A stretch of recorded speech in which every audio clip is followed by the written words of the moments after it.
in-camera issue. They want accountability and transparency, which we should be providing to the residents that we serve. A Windsor advocacy group challenges City Hall on its budget. Riverfront rescued. It was scary. It was very scary.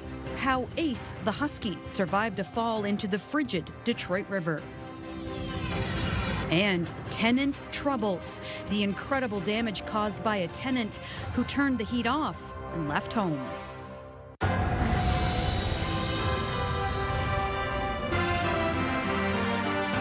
CTV News with Stephanie Mazzotti. Good evening and thank you for joining us on TV and radio. Stephanie is off tonight. I'm Michelle Maluske. Mayor Drew Dilkens is on notice. A civic advocacy group says there's too much hidden from public view in the proposed 0% tax increase budget. Our Bob Belichico has been following the story for us today and he joins me now from City Hall. Bob.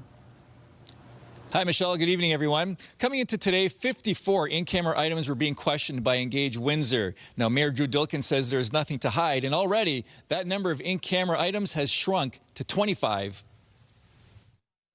What we've done kind of now is put the city on notice or kind of give them a warning shot, if you will.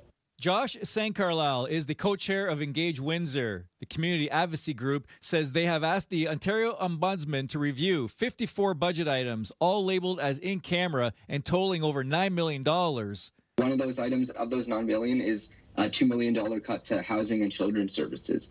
You know, people rely on these services. They deserve to know what is being talked about. Sankarlal says if the city chooses to keep all of the items behind closed doors, they will reach out to the closed meetings investigator. You know, I keep on recalling the tunnel bus last year, which was first in camera and then after some advocacy moved to be a public item. And so a lot of these are under that same category, labor relations, just like the tunnel bus was last year.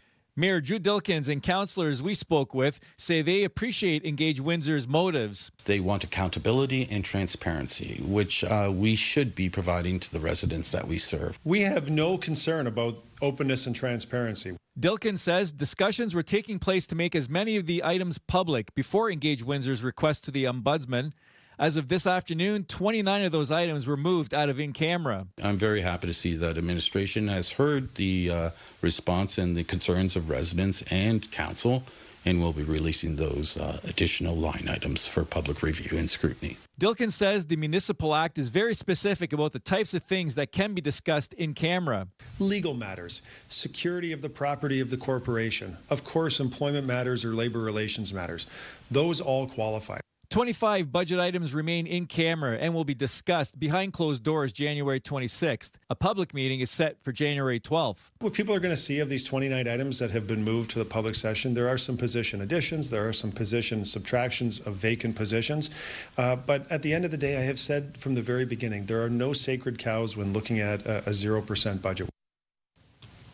The updated budget documents will be available online by noon tomorrow. In the meantime, you can see all 29 of those items on our website, ctvnewswindsor.ca. Michelle, back over to you. All right, thanks so much for this. Bob Belichico reporting from City Hall for us tonight. Meantime, 3 new witnesses took the stand today in Superior Court for the trial of Cameron Droulard of Cottam. He's facing charges of failing to provide necessities of life, operation causing bodily harm, impaired driving causing bodily harm, and impaired operation following a single vehicle crash in Lakeshore in 2022. Droulard's uncle, Chad Ferris, told the court Droulard called him after the crash, requesting help and calling 911. Ferris described what he saw on scene, including my apprentice, who had serious but non-life-threatening injuries. He recalls telling Droulard, quote, "You have to own it, whatever your role is." Droulard's friend Logan Pelche, next on the stand. He confirmed he was with Droulard and Prentice at a house party that night. He says Droulard was in the driver's seat when the pair left the party. He says the truck stopped at the end of the long driveway for a couple of minutes before leaving the property, but he could not confirm what was happening inside the vehicle at the time. Prentice's mother, Kathleen, was the last to take the stand today. "Mama, I thought I was going to die," she told the court today after Maya was receiving medical help from paramedics. Kathleen Prentice told the court an officer told her Maya was behind the wheel. "Were you driving?" Kathleen asked her daughter. "No, Mama," was Maya's response. Kathleen Prentice is expected to continue her testimony Wednesday. Crown and defense lawyers are arguing over who was behind the wheel at the time of the crash. A 27-year-old man from Windsor has been charged following a collision in Muskoka. The OPP says at 4 a.m. Sunday, a tow truck was struck by a transport on the side of Highway 11. The operator was working with the OPP on the side of the road at the time. Incredibly, no one was hurt, but a Windsor driver was charged with careless driving and failing to slow down and move over for an emergency vehicle. Meantime, new charges have been laid against a LaSalle man already facing a charge of public incitement of hatred. 30-year-old Nicholas Amor is now charged with possession of a weapon and possession of an explosive substance. Police say online posts made back in October launched an investigation. He is accused of promoting anti-Semitic rhetoric, including violence against Jewish people and police officers. Meantime, cutting off an ankle monitor only brought a Windsor man more charges. Police say shortly after being released, a 39-year-old offender removed his electronic monitor and fled where he was supposed to be. After fleeing through a second-floor window, the offender was found hiding under a porch. Joseph Runstadler is facing charges of mischief and theft. Some lawyers say a new online portal intended to streamline access to Ontario's court system is instead creating new hurdles and unpredictable delays. The portal was launched in the fall to allow people to look for documents, pay fees, and find virtual links for court hearings in non-criminal matters. However, lawyers say tasks which used to take a day or two, like scheduling a motion, are now taking weeks. They also claim the portal is not completely synced up with the Superior Court of Justice's mandatory document sharing platform and may not show every case a lawyer is involved in. The Windsor-Essex County Health Unit is tonight warning about a high number of flu cases. Travis Fortnum joins me now. Travis, how many cases are we talking about here? This is a big spike, Michelle. The health unit says flu cases are 6 times higher, or they were at the end of 2025, than the same time last year. The Windsor-Essex County Health Unit says flu activity remains very high following the holidays, with case counts surging in the last week of December. The dominant strain continues to be influenza A, H3N2, a variant known for hitting harder, especially young children, older adults, and people with chronic conditions. Local hospitals are also feeling the pressure, and the health unit warns this could shape up to be one of the worst flu seasons in years. So some people might not see this significant difference from the previous flu that they might got in the past, but the significance, the fever, the severity of the illness is higher in this new variant, and I think that this is individual is basics in terms of base case. The health unit is urging people to stay home if they're sick and saying it's not too late to get your flu shot, along with simple steps like hand washing and masking if you're at higher risk. Michelle. All right, thanks so much for this. Travis Fortnum reporting on a surge in flu cases for us tonight in the newsroom. A soggy start to the day. The freezing rain came early this morning in the Lake St. Clair area before most were even awake. Then temperatures rose, leaving a steady rain and then drizzle and fog for much of the day. And temperatures are expected, unfortunately, to stay mild for the next few days. Let's check in now with meteorologist Gary Archibald. And Gary, do we know yet how much rain has fallen?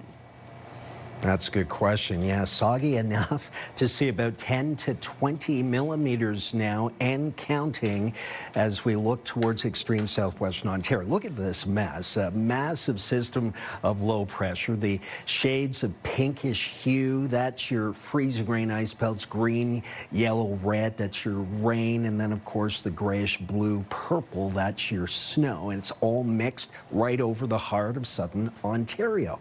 It's still going to churn its way and changeover, that is where we see freezing rain go to rain and then back to wet flakes, continues this hour and through the night. We're mild enough, though, I think, that we'll see drizzle and fog tonight into tomorrow morning, and then temperatures surge some more. It's mild already. It's getting milder for the next couple of days. I'll break down what you need to know on that front just ahead. For now, I'll send it back to you at the desk. Michelle? All right, thanks so much, Gary. Demonstrators gathered outside Queen's Park today, calling on the Ford government to ensure victims of the iPro Realty scandal are compensated.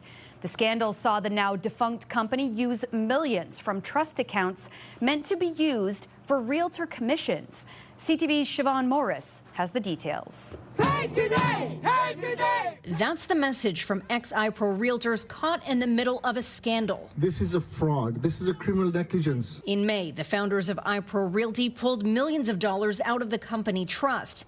The Real Estate Council of Ontario, or RECO, didn't do anything about it until August. In December, the government intervened, appointing an administrator, firing the RECO board. Claims for cash from former iPro employees have exploded to $30 million. We want a clear dialogue and transparency so that we can reach at 100% of payment. So far, the brokerage's 2,400 agents have been offered only half. We work hard for our money and we deserve to get paid 100%. The law should take action. Sonia Zhang is waiting on $20,000. Change a lot of decisions, like a family decision, and my mom is in ICU, so that's hard. The minister in charge not available for an interview. But a spokesperson says the administrator and RECO are working with insurance on this, writing in part, our government will continue to hold RECO to the highest possible standards to ensure realtors receive 100% of the compensation they are owed. But there's no answer on when. Our bills cannot wait. This fight has cost realtors more than money. Confidence in this profession and in the ethics of this country and this province. The OPP has launched an investigation into all this, but there are questions about why it took so long for them to be notified. This is an absolute catastrophic failure. I can't understand for the life of me why the decisions were made by the regulator to handle it in the way in which it was done. An approach mired in secrecy that real estate professionals say has to change. At Queen's Park, Siobhan Morris, CTV News. A Windsor City Committee has greenlit grant proposals for a new high-rise on Riverside Drive. Richmond Block London Corporation has an $80 million plan for Riverside Drive between Karen and Jeanette. It's a 27-story mixed-use building. A committee at City Hall approved the project for 2 separate funding streams to support this development. Full details on the grants can be found on our website, ctvnewswindsor.ca. An 11-year-old husky is now safely back home after falling into the icy Detroit River, thanks to the quick response of Windsor Police. Today, the grateful owner is sharing her thanks. Here's our Chris Campbell. It was scary. It was very scary. A terrifying moment for Windsor dog owner Sasha Dillon. Her 11-year-old husky Ace slipped and fell in the icy waters of the Detroit River. And within seconds, he'd sort of taken one side step onto the ice. And before you know it, his paws had spread out and he was sliding towards the river and plop. He just fell in. With Ace stranded off a piece of ice, Windsor Police rushed to the scene, working together to pull him to safety. My instinct was obviously to run out and want to get on there, but I knew that would be 2 of us in the river. So I called Windsor Police straight away, and within minutes, sirens, and there were 3 officers running over. Dillon says one officer had to get down on his stomach and shimmy, stretching out across the ice to reach Ace. They were really fast. I can't believe how quickly they turned up, and I can't believe how quickly it all happened. Ace was safely reunited with his owner and brought home. Cold, shaken, but okay. Where'd you going?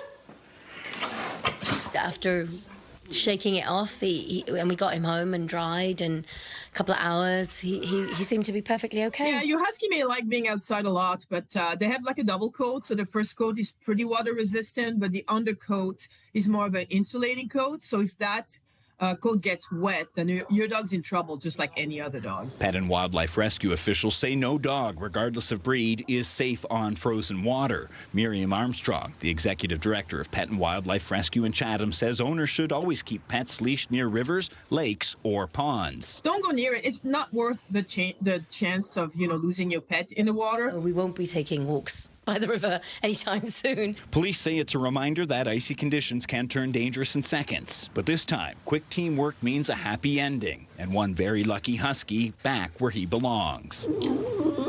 Chris Campbell, CTV News. Dry January is gaining momentum, with more Canadians choosing to take a break from alcohol at the start of the year. The movement is being driven by health concerns, including a growing awareness of the link between alcohol and cancer. CTV's Sanjay Maru joins me now with that story. Sanjay.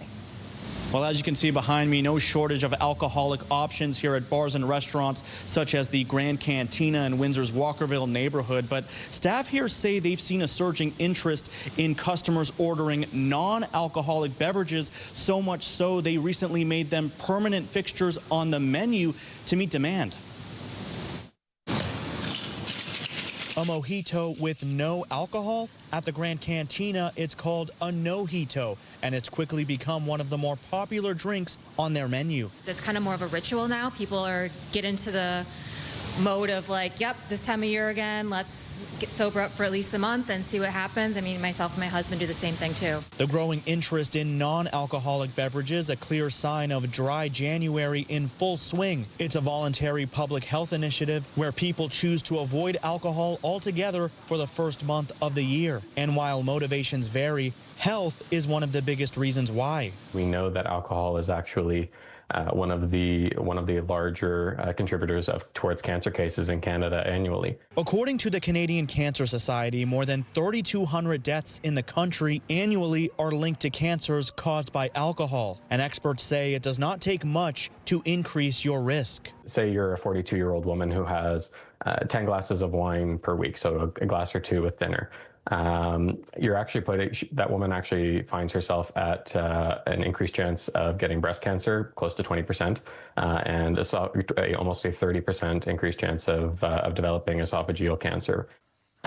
Health is a major reason why Igor Jaich has chosen to take part in Dry January, but for him, it's also about culture. Today is Orthodox Christmas Eve, tomorrow is Orthodox Christmas. And as Serbs, we are raised to respect alcohol. It is part of the culture. So for me, I can walk by this every day and not touch it. And the Canadian Cancer Society goes on to say that drinking alcohol can increase your risk of developing at least 9 types of cancer. You can find more details about this on our website, ctvnewswindsor.ca. Just another reason why more and more people appear to be hopping on the Dry January trend. I myself only drink a few times a year. But Michelle, what about you? Have you in the past, or would you hop on the Dry January trend? Well, to be honest, Sanjay, I've never actually considered doing Dry January, but you've certainly given me something to think about. Thanks so much, Sanjay. Sanjay Maru reporting for us tonight. And this is also our question of the day for today. Are you or have you ever participated in Dry January? Yes or no? You can vote on our website, ctvnewswindsor.ca. Yesterday, we asked if you work full-time in an office. 67% of respondents say they only work in the office, 14% say they work remotely, and a remaining 19% say they still enjoy a hybrid working environment. We want to hear from you. Do you have a question or comment or a great story idea? Text us at 10400. You can also send photos and video. Venezuela on edge, Colombia on guard, gunfire politics, and Trump's warning. This story next on Windsor's News Leader. With the heat off, pipes burst. Later, stunning images of an apartment frozen solid. And tomorrow, meet the new Windsor Spitfires. Speed, skill, and grit that could change the game this season. This story is tomorrow on CTV News at 6.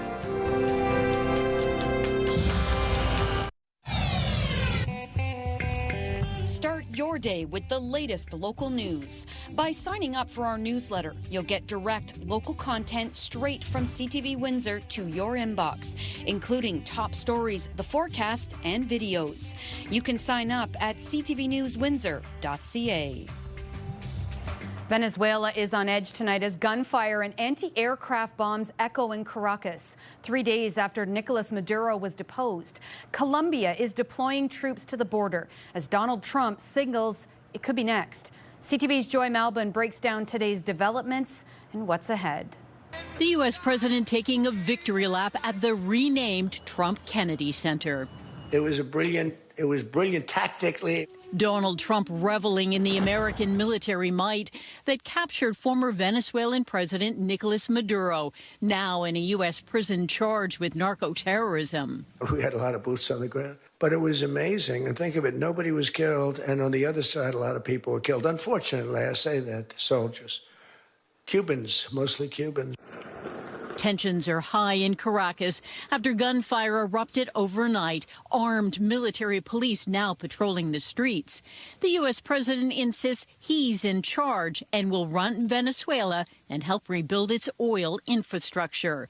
Maria Machado, the democratically elected opposition leader who's in hiding, vowed to return, praised Trump's actions. What he has done, as I said, is historic.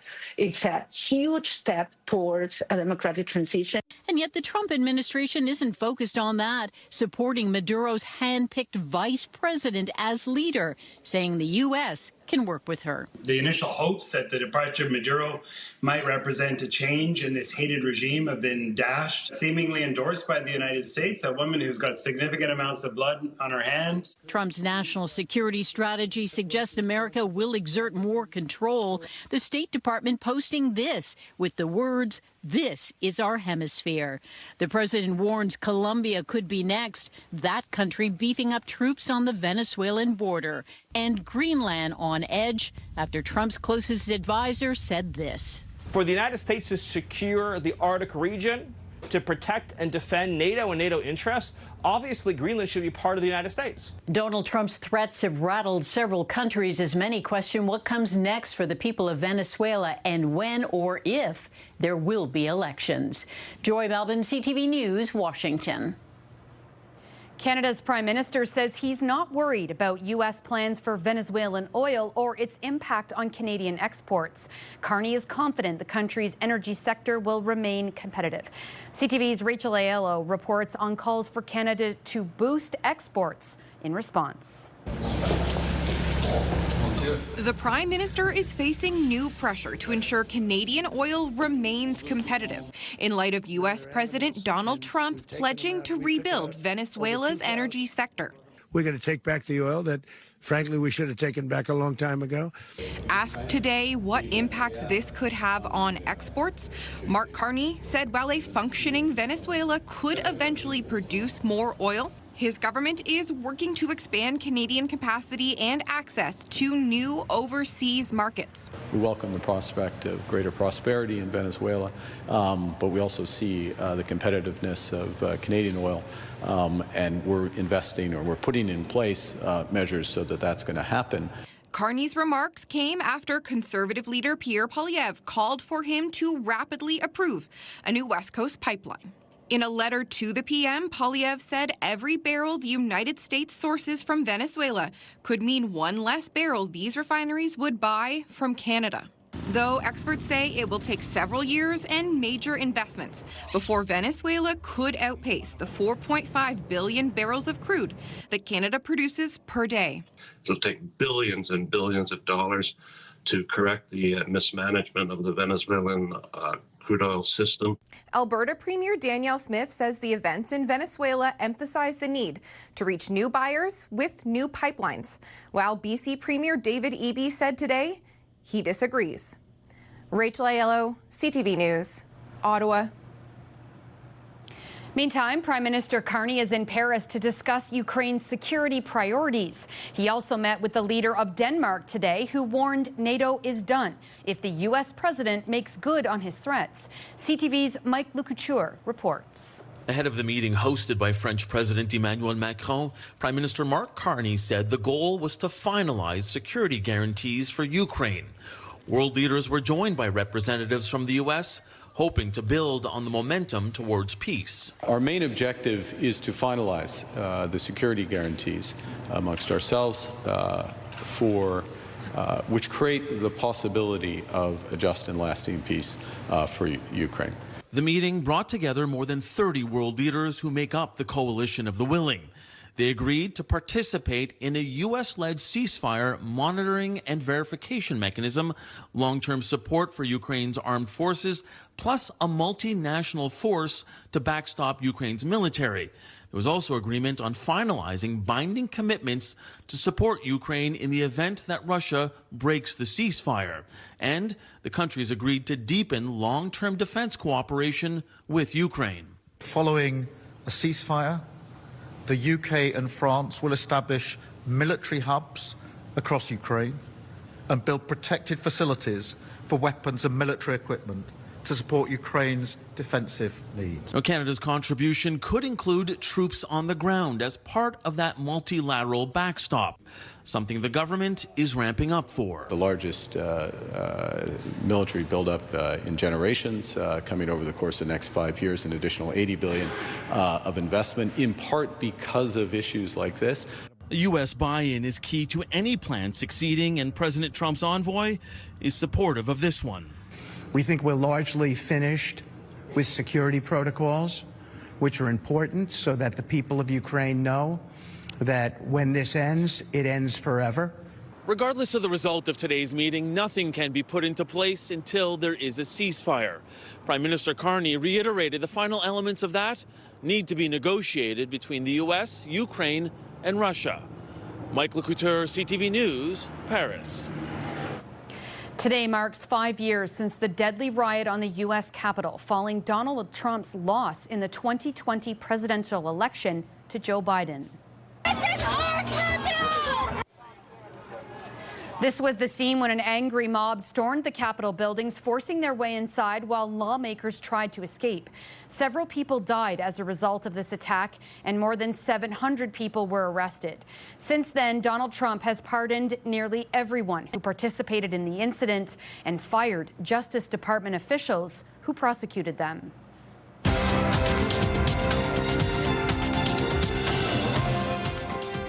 Strength in the basic materials sector helped lift Canada's main stock index further into record territory.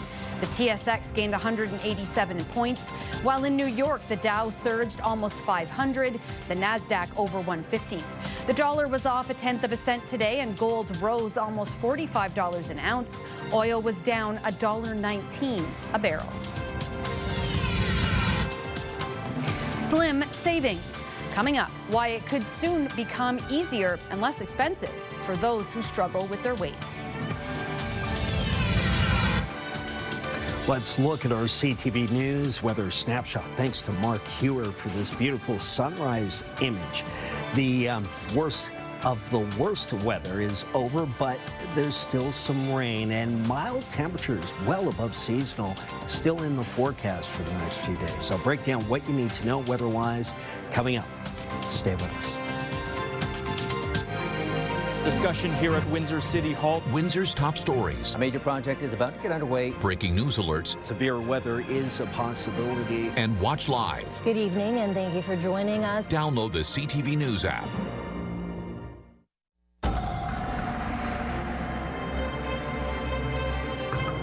Well, as predicted, it was a lousy, rainy day. Meteorologist Gary Archibald joins me now with a big look at the upcoming weather forecast.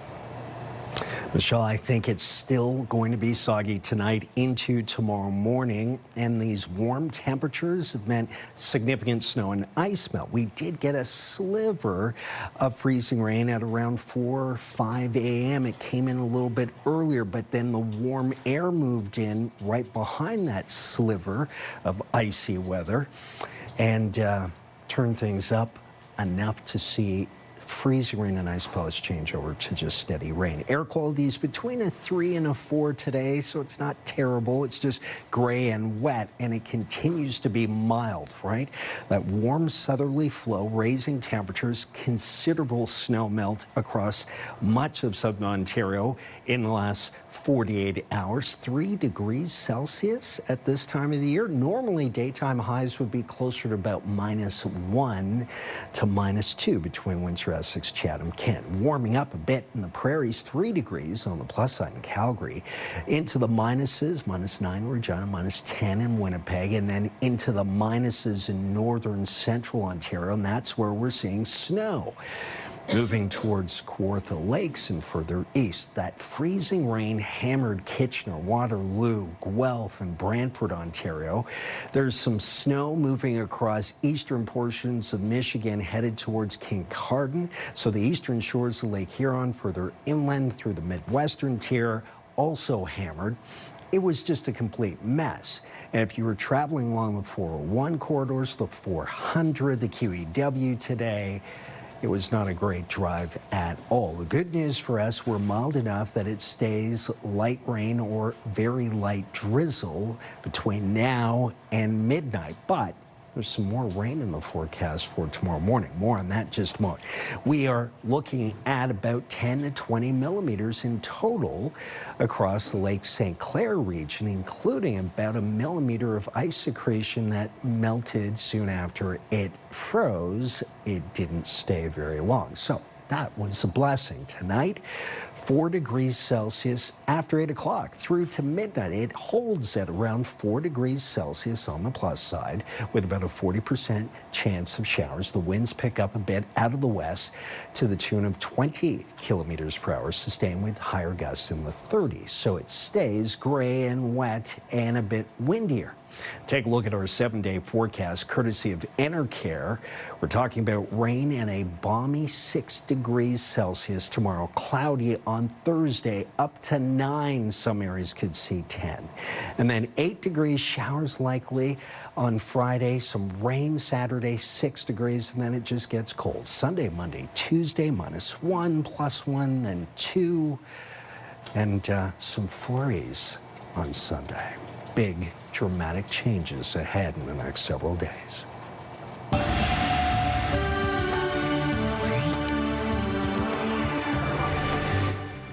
Canada is entering a pivotal time for diabetes and weight loss medications as generic versions of Ozempic move closer to pharmacy shelves. Calgary endocrinologist Dr. Sue Peterson says the generics will make treatment more affordable for people who couldn't access the brand name drugs Ozempic and Wegovy. Health Canada has received 9 submissions to produce semaglutide, the active ingredient in Ozempic. And once approved, patients can expect comparable results. Canada is the only country where the patent has expired, opening the door for lower cost options nationwide. Well, as we've been reporting, new rules are now in effect, mandating carbon monoxide detectors on every floor of an Ontario home. With more on the changes and the rush to ensure compliance, here's CTV's Sean Irvin. Chris Dietrich is shopping for new carbon monoxide detectors in St. Thomas. The Dutton resident awoke to a chirping noise Monday, alerting him it was time to replace his existing unit. Once he discovered most Ontario residences are now mandated to have them on all floors, he opted to exceed the requirements for the safety of his family. There's 6 of us living in the house, so it would definitely be a disaster. No matter what type of building you call home, carbon monoxide detectors must be on every floor. That includes areas where there might be a gas stove, a furnace, a fireplace, or even your garage. For now, fire departments plan to educate the public, but in time, fines could be laid against homeowners and landlords found not to be in compliance. If your landlord won't, you can certainly give us a call. That's part of our job, is to make sure landlords comply and keep their residents safe. The chief of the Chatham-Kent Fire Department reports 50 people on average die from carbon monoxide poisoning in Canada. That doesn't include close calls. We've certainly had calls where entire families have gone to the hospital sick from CO, and they had no idea. It was a headache, it was not feeling well, and had they had the alarms, they would have known a lot sooner. As carbon monoxide is odorless and colorless, officials contend detectors are the only way to protect yourself. The new law has retailers working to meet demand. At this store, some types ranging in price from $35 to $90 are already out of stock, but more are coming. But we do have lots of other ones still in stock, and we've also, those ones that are sold out, we've increased our orders accordingly. That's good news for those seeking to protect their loved ones. They're not cheap, but they save lives. It's proven. We always have guests, and we have 2 bedrooms upstairs, and that's where they stay, and I don't want anything to happen to anybody. There are some programs to assist people with both the installation and cost of CO detectors. Sean Irvin, CTV News. Nosh is a robo chef. Robots that can cook, scan, and play. When we return, AI is taking over the Consumer Electronics Show.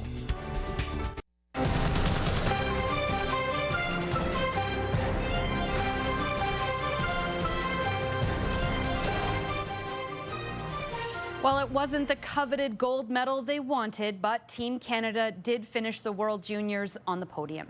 Canada bounced back from that devastating loss in the semis, beating Finland 6-3 on Monday. Sweden would go on to claim gold over Czechia. Hockey fans still showed up to support Team Canada here in Windsor, Essex, saying the athletes showed grit and character over the course of the tournament. Overall, I mean, happy. I wouldn't say that. I'd say I'm satisfied with hopefully the bronze medal, getting to the bronze medal game, but they hopefully next year they could maybe beat Czechia and go to the gold medal game. Honestly, Canada's been playing pretty good. I think last game they could have had they could have played a little bit stronger defensively, but I think they've been really strong offensively so far. I've been sort of watching it here and there, and I kind of been enjoying it just through the holidays and stuff like that, especially with my son back who lives there. I kind of connected a little bit more with him about it. The biggest names in technology are converging in Las Vegas for the annual Consumer Electronics Show. And as CTV's Pat Foran reports, future tech is focusing on AI. More than 140,000 people from 150 countries are expected to attend this year's Consumer Electronics Show in Las Vegas. It's clear what one of the biggest tech shifts is expected to be. I think the trend here and everywhere the last 2 years has been AI. AI is going to be everywhere. I'm so excited about robotics. AI is being incorporated into older traditional products as well as newer ones with promises to make life easier. It helps you make decisions in life. You put in the facts, and it just comes back and solves problems. As always, robots take center stage, whether it's robotic toys for children, a chess game to keep you company, or personal robots for companionship or home security. The basic function of this is like a humanoid home monitoring camera. You know, there is a camera on the face of it. If you're too busy to cook, let a robot do it. Nosh is a robo chef that cooks 500 plus dishes across cultures and cuisines automatically. So it helps users to eat healthy, homely dishes every day. There are body scanners that let you monitor your health. Do you want to get that data to make the changes in your life to live longer? As always, the latest in television technology is rolled out at the show. This year, LG has a new wallpaper TV. It's ultra thin, only 9 millimeters thick. Basically a little bit thicker than a pencil. So as you can see behind me, the wallpaper blends in with your environment. Not everything here will eventually make it into your home, but many products could. Whether it's stringless guitars or robotic puppies, CES has daily events and announcements until Friday. Pat Foran, CTV News.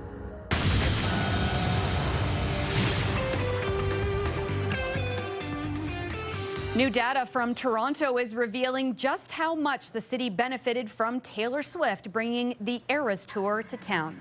The city says Swift brought in a total of $39.7 million for all three levels of government. 20% of that total, or roughly $8 million, benefited Toronto directly. The city says they also had noticeable spikes in hotel occupancy and short-term rental demand during Swift's tour. This is your CTV Windsor Our Community Calendar. The Forever in Our Hearts Gala in support of In Honor of the Ones We Love returns Saturday, February the 7th at the Chichero Club. See you next time on Our Community.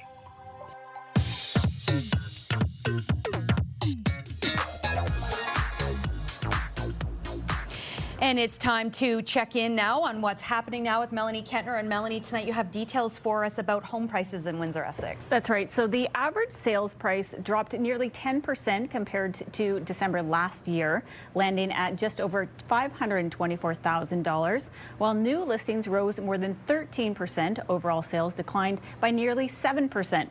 Bungalows and ranch-style homes were the most popular choices for buyers as inventory across the region continues to grow. We've got more stats online at ctvnewswindsor.ca. And also on our website, a story about a local wildlife charity. Yeah, that's right. So the 2026 intakes have begun at Erie Wildlife Rescue. The first animal to arrive at the rescue this year was a mourning dove on January 3rd. It was injured after hitting a window. There are no fractures, so they're still hoping for a full recovery. And we have more from the rescue in our web story. And in our social spotlight, even NHL players need a little help on the ice sometimes. Knocks the blade out of Marchman's skate, and he's a long way from the bench. He's going to get a toe here. Severson with some good backpedaling toe. Well, that teamwork. Yeah, so that's Columbus Blue Jackets forward Mason Marchment, who lost his skate blade. A teammate does try and pull him to the bench, but then looks like he left him to struggle the rest of the way on his own, Michelle. One of the first things I noticed there was, and I didn't quite catch what the other team was he saw him and looked down and kind of was like, sorry, buddy. Yeah, I'm going to keep it. going. That's the first thing I noticed with that. He's like, yeah, and then he had to just kind of claw his way back like a little Tykes player would. It is so hard when I've seen it happen in my son's games when they've lost a blade, and you feel for them, but you got to get over there somehow in your own power. Yeah. All right, so Melanie, how can viewers submit a video or give us a tip for your segment? Yeah, they can email us at newsnow@bellmedia.ca or text it to 10400. Frozen smiles and endless laps. I can't wait to look at this story. When we return, winter doesn't get more Canadian than this. Before we get to weather, an apartment in Quebec is being called an ice castle after a former tenant turned off the heat and left. Landlords discovered the icy disaster yesterday when they were finally legally allowed to enter the residence after evicting this tenant. They found multiple water pipes had burst, flooded the apartment, and as you can see, a thick layer of ice covering the floor and every appliance. The landlords say they will have to gut the unit and find out what will be covered, if anything, by insurance. So a really unfortunate story there, Gary, and certainly no fear of anything freezing in Windsor, Essex right now. It's a titch too warm for that. Yes, you're absolutely right about that. These temperatures really have surged across the region. A lot of snow and ice melt. We did get into a very finite area of freezing rain at around 4 a.m. and then it was just mild enough to see rain. And speaking of which, the 7-day forecast, I'm calling for more showers late tonight into tomorrow morning. A high of 6 degrees tomorrow, then 9 degrees Thursday. It's cloudy on that day. Friday, Saturday, we'll see 8, then 6. Good chance of rain both days, and then it just gets colder. A Arctic air mass finally moves in and will drop temperatures into the minuses come, say, Monday, Tuesday of next week. So it's an interesting start to the new year, but it's not very winter-like right now. It certainly isn't. Yeah. But I'm happy to see those temperatures going back down because that's what it should be at this time of year. You're right. I don't want those temperatures in March. No. When we're over it. This is true. So, all right. Speaking of things I'm happy to see tonight, and on the flip side, having grown up in the Ottawa Valley, I'm very excited about this story. It's one of Ottawa's most popular tourist attractions, and now the full Rideau Canal is open to skaters. CTV's Dylan Dyson hit the ice to catch up with those making the trek along the 8-kilometer skateway. The full opening of the Rideau Canal Skateway has skaters like Joanne Moore going in circles. It's such a treat to have the canal, really. It's Ottawa at its best. The National Capital Commission opened the entire 7.8-kilometer length Monday morning at 8 a.m., stretching from Rideau to the Carleton University Library, plus the Dow's Lake Loop. So naturally, Moore is planning to go end-to-end on day one. We got dropped off here, and then we'll skate the length of the canal. We might stop at some point and have a hot chocolate. If the kids were here, they'd want beaver tails. That's kind of the tradition. And then when we get to Rideau, we'll walk down Rideau Street and get on the O train. It's been a successful start to the season for the Skateway, having its earliest full opening since 2014. Since I think full-time from December 24, we were trying to open during the holiday season, and Mother Nature cooperated. As of yesterday, since the opening, we average about 30,000 visits a day. Visiting the canal for the first time, Owen Dunlop, and Dad, who's back for the first time in 15 years to skate the full length. We're going to try. We have a beaver tail ready to go. That'll keep them fueled. We're really excited. It's a chance to do the whole canal, so not just bits and pieces, which is great. And skating, not the only way to take advantage of the entire 7.8-kilometer stretch. I just run. Do you skate at all? Nope. Nevertheless, David Eves in his element on the ice with a different pair of footwear. It was so great. I did the 3.2, I did the 4.2, and when I got home yesterday and I found out the full 7.8 was opening, I was like, yeah, this is calling me right now. I'm doing my second trek back and forth now, so I've done 15.6, and I'm going for another, 7.8, so. Half marathon. Yeah, it's all good. Dylan Dyson, CTV News. Oh, I love that. I'm so jealous. Maybe I need to take a trip home just to skate on the You were telling me Rideau. family reunions. Amazing. There, It used to be so great. right? Every year we would go and do that and then slide in the afternoon. Mm. Such a beautiful part of Ontario It to grow is. up in. So Ottawa's I'm very such a lucky. great city. Yeah, Yes, you were. for sure. All right, well, on behalf of the entire team here at CTV Windsor, thank you for watching. Thank you for supporting local news. For updates throughout the evening, go to ctvnewswindsor.ca. We'll be back with your only late local newscast tonight at 11. See you then.